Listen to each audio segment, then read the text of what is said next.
আসসালামু আলাইকুম। আমি ফারহানা নাসরিন, ফারহানা ফ্যামিলি ব্লগে আপনাদের জানাই স্বাগত।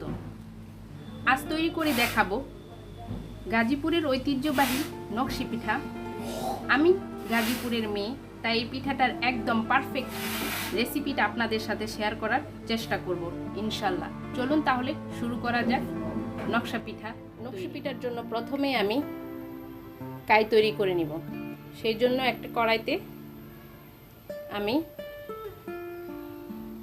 2 কাপ পরিমাণ পানি দিয়ে দিচ্ছি।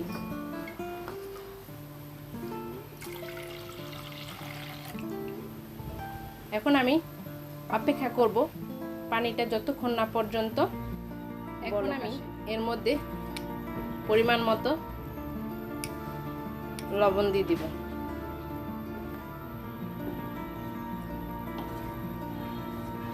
লবণটা একটু মিশিয়ে দিচ্ছি।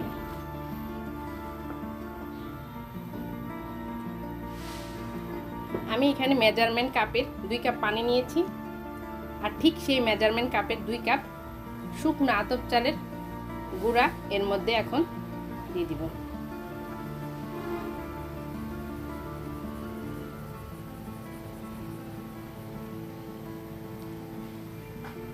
এটাকে আমি এখন কিছুই করব না, শুধু ঢাকনা দিয়ে রাখবো 2 মিনিট। ঢাকনা সরিয়ে মাঝখানটা একটু করে দিচ্ছি, আর ভালোভাবে একটু নেড়ে দিচ্ছি।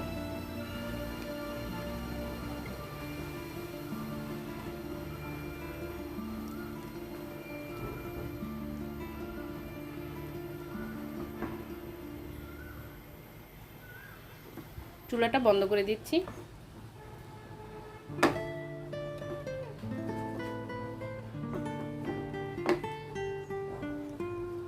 ঢাকনা দিয়ে 10 মিনিটের জন্য আমি দমে রাখবো।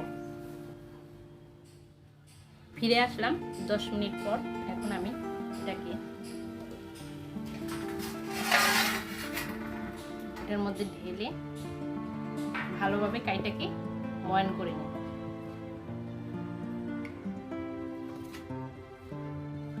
এটা কিন্তু ঠান্ডা করা যাবে না, গরম গরম থাকা অবস্থায় এটাকে ভালোভাবে ময়ান করে নিতে হবে।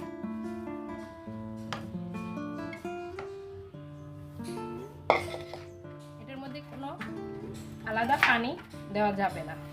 আমি এখানে 2 কাপ পানির মধ্যে 2 কাপ চালের গুঁড়া দিয়ে কাই করে নিচ্ছি। আপনারা চাইলে আপনাদের পছন্দ অনুযায়ী কাই করে নিতে পারেন। যদি আরো বেশি দরকার হয় তাহলে আরো বেশি পরিমাণের করে নিতে পারেন। এটাকে ভালোভাবে মথে নিতে হবে।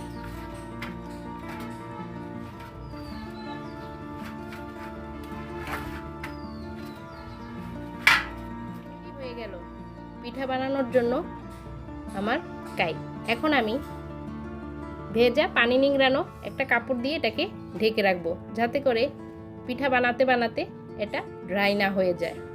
চলুন তাহলে এখন আমরা নকশা পিঠা বানানো শুরু করি।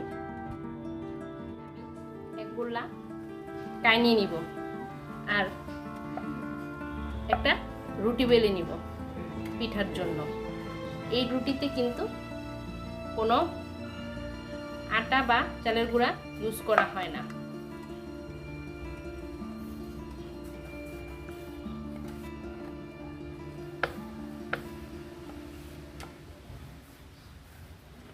রুটিটা হবে এরকম মোটা, আবার পাতলাও না মোটাও না। পিঠাগুলা নকশা করার জন্য খেজুর কাটা নিয়েছি। আপনারা চাইলে খেজুর কাটা না থাকলে টুথপিক দিয়েও করতে পারেন।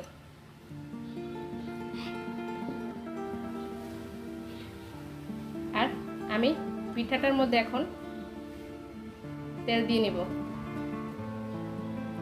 এরকম একটা গোলা বানাই নেবেন, তাহলে আর তেলটা দিতে হাতে লাগবে না।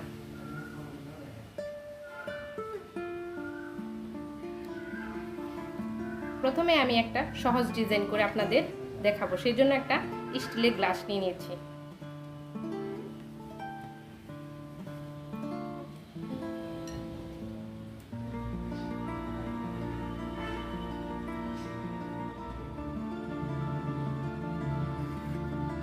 এই কারুকাজের যার যার নিজস্ব শিল্পবোধ ফুটে ওঠে। যে যেরকম চান সেই রকমই আপনারা ডিজাইন করে নিতে পারেন। কাটাকে এইভাবে ধরে এইভাবে ডিজাইন করে নিতে হবে। এইভাবে ডিজাইন করলে পিঠাটাতে মিষ্টির শিরা ঢুকবে ভালো, আর মচমচও হবে, খেতেও সুস্বাদু হবে।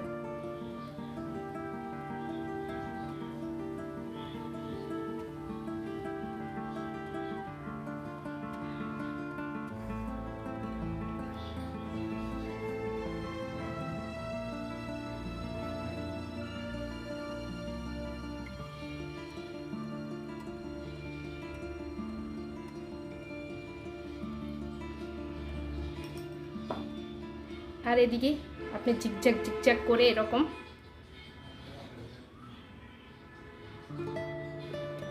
একটু উঠাই নেবেন।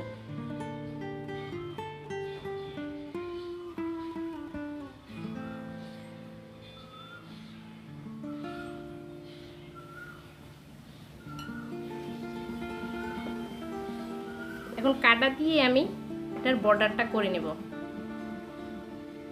চাইলে আপনারা মশার কয়েলের স্ট্যান্ড দিয়েও ভি শেপ করে কেটে নিতে পারেন। আমি আসলে কাটা দিয়েই বর্ডারটা কেটে নিচ্ছি। দেখুন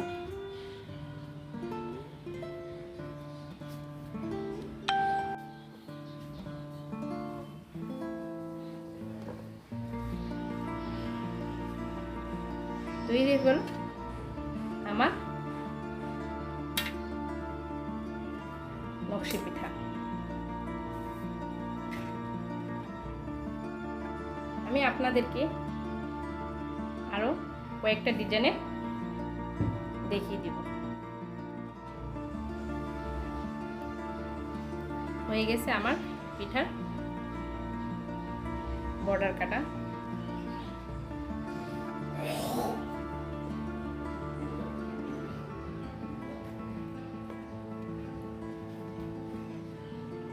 তৈরি হয়ে গেল আমার আরেকটা পিঠা।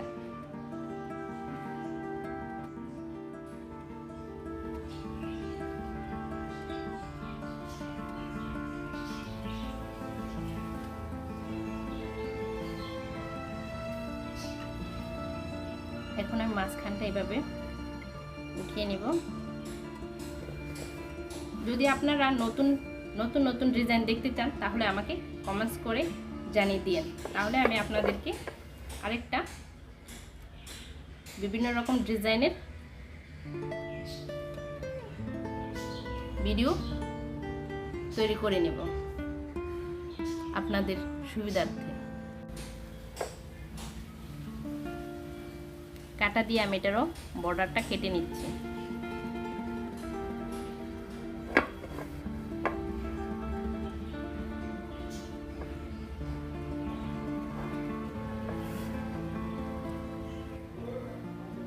তৈরি হয়ে গেল আমার নকশা পিঠা।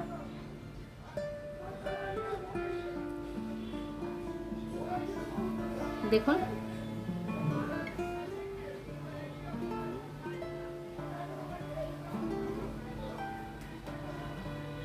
এখন এগুলো আমি ডুবো তেলে ভেজে নিব। এর মধ্যে আমি এরকম গর্তওয়ালা একটা কড়াই বসিয়ে দিলাম, এর মধ্যে দিয়ে দিলাম সয়াবিন তেল। এখন তেলটা গরম হয়ে আসছে, আমি একে একে পিঠাগুলা ভেজে নেব। পিঠাগুলা সাবধানে ছাড়বেন।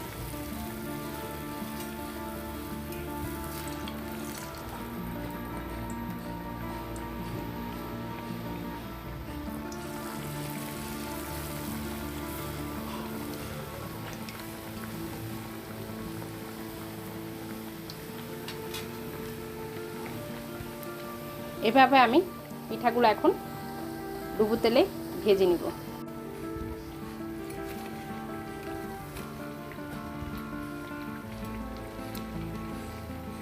আমি পিঠাগুলো একটু উল্টিয়ে দিলাম।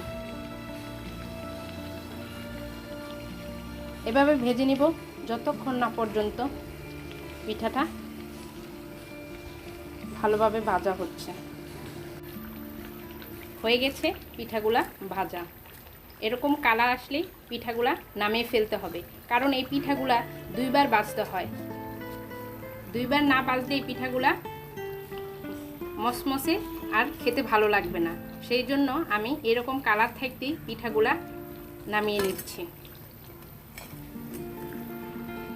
আর এইভাবে পরবর্তী সবগুলা পিঠা আমি ভেজে নিচ্ছি। ভাজা হয়ে গেল আমার নকশি পিঠা। এই পিঠাটাকে ঠান্ডা হলে আপনারা এয়ারটাইট কোনো বক্সে সংরক্ষণ করতে পারেন 3 থেকে 4 মাস। আর এই পিঠাটাকে দ্বিতীয়বার ভাজার জন্য মিনিমাম 6 ঘন্টা বা পরের দিন ভেজে নিলেও শিরা তৈরি করে নেব। সেই জন্য নিয়েছি আখের গুড়। এই শিরাতে কিন্তু খেজুরের গুড় দিলে হবে না, আখের গুড়ই লাগবে। সেই জন্য আমি এর মধ্যে এখন পরিমাণ মতো পানি দিয়ে দিচ্ছি।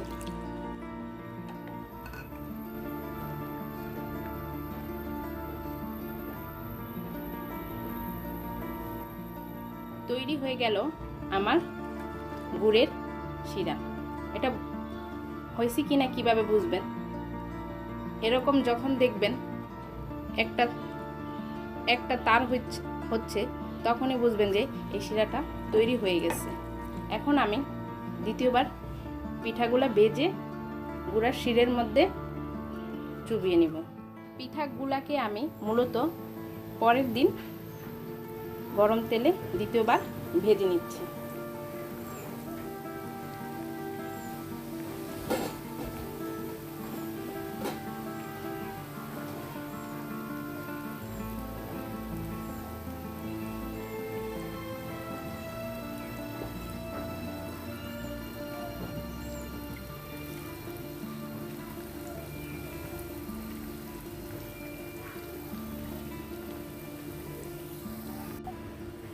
দেখুন ভাজা হয়ে গেল আমার পিঠাগুলো। এখন আমি এগুলাকে তেল ঝরিয়ে গরম শিরার মধ্যে দিয়ে দিব।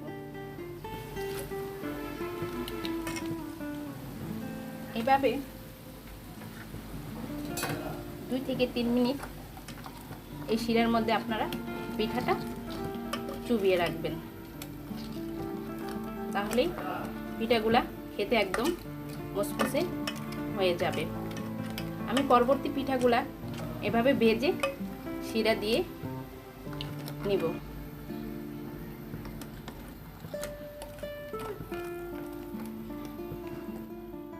তৈরি হয়ে গেল আমার নকশা পিঠা তৈরি করা।